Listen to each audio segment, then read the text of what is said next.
देखु गोटे अभावन घटना 13 तारिख दिन जितेबले आम सामना को आसला गोटे नाबालक मृत्यु होता बापा माँ केउझर यार गोटे एफआईआर कर घटना जितेबले आम मान जानलु आम तरफ आईसीपीसीआर तरफ सोमोट गोटे केस आम ओपन करूँ घटनाटी घटी कौन घटी तो तार रिपोर्ट आमे commissionerate police Bhubaneswar SP Khordha SP Keonjhar जेहेतु पिलाटीर घर केउझर रिपोर्ट मागिचु आमर डीसीपीओ केउझर से अनुध्यान करि सारी चंती जाइके पुणी आमे तांको आउ थरे रिपोर्ट मागिचु सेठी एफआईआर होबा पिलाटीर पोस्टमार्टम ए सब विषय रे सविशेष रिपोर्ट तांको मगाइची डीसीपीओ खोर्धा को मगाइची खोर्धा कलेक्टर को मगाइची केउझर कलेक्टर को मगाइची आ विशेष करी किसरो स्कूल प्रिंसिपल एंड एडमिनिस्ट्रेशन जे दायित्व रे अछंती जे तांको ए घटना रे पिलाटी जति किछि असुविधा थिला बा असुस्थ थिला बा जहा भी कारण कौन पाई तार परिवार को जल्दी इनफॉरमेशन हेनी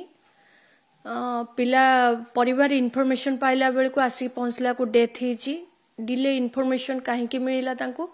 आ बड़ कथा होची पिलाटीर पोस्टमार्टम जोंटा संदेह होची पोस्टमार्टम केउझर रहला तो डेथ परे पोस्टमार्टम भुवनेश्वर हबा परे पिलाटी को हैंडओवर बापा मां को करिया कथा जेहेतु सेंसिटिव घटना अच्छी ये सविशेष तथ्य कमिशन तरफ मगा जाइए रिपोर्ट आसला परे आमे निश्चित भाव में अनुध्यान करूँ जदि ये सबू विषय उपरे किछि भी कहार भी भूल थिबो बा कहार अवहेला थिबो निश्चित भाव में जहाँ कार्यानुष्ठान नबा कथा कमिशन तरफ निया जिवो केबे सुधा बा केते दिन समय दैछथि रिपोर्ट दवा पे बहुत जल्दी से माने को एटा तत्काल भित्तिरे रिपोर्ट मगा जाइछि बहुत जल्दी से माने रिपोर्ट देबे या पई जेहेतु बहुत सेंसिटिव इंपोर्टेंट केस या पई समय लिमिटेशन किछि नाही तुरंत ही ये विषय रे सविशेष रिपोर्ट आमे मागिछु रिपोर्ट मध्य केउझरु डीसीपीओ किछिटा रिपोर्ट देइछन्ती अन्य माने जो मु कहले जेमती भुवनेश्वर डीसीपीओ अन्य माने एसपी कलेक्टर ए माने रिपोर्ट आसिले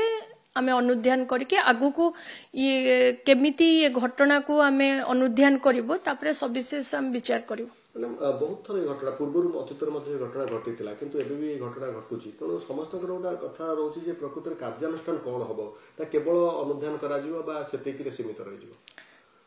देखंतु हमर तो माननीय अध्यक्ष ओसीपीसीआर ये घटना को नेकी तत्पर अछंती काली मध्य से कहिसंती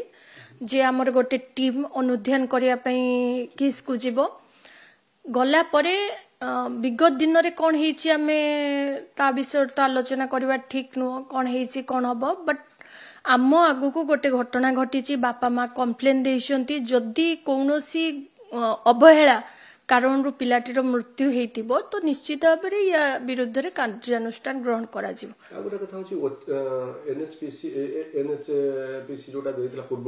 नेशनल ह्यूमन राइट्स कमिशन सी जो देइतला सेटिकार जो परिवेश को नै के आपण देखिते बोधे मोर मन पड़ुची गत मे मास जो आस्तिले मे मास मध्ये आस्तिले जो तार जो रिपोर्ट देइतले से रिपोर्ट आपण पाखे थाई पारे जे सेठी अस्वस्थकर परिवेश ठीक ठाक खाइबा पई दिया जाउनी बा जो खाइबार जो अनहाइजेनिक कंडीशन ताको नै के प्रश्न उठले ये सब किछ अनुध्यान करिवे कि ए घटना निश्चित भाव में हमें जतबेले टीम गस्त करिवो ये सब विषय प्रमुख भावे हमें तो अनुध्यान करू भी करिवो ये रिपोर्ट आसला परे हमें जतबेले जिबु हमें ये सब विषय पिला मानकर स्वास्थ्य खाद्य शिक्षा प्रायतः आउ सेफ्टी प्रोटेक्शन बा सुरक्षा ये सब विषय को लेके हमें अनुध्यान करिवो। Thank you.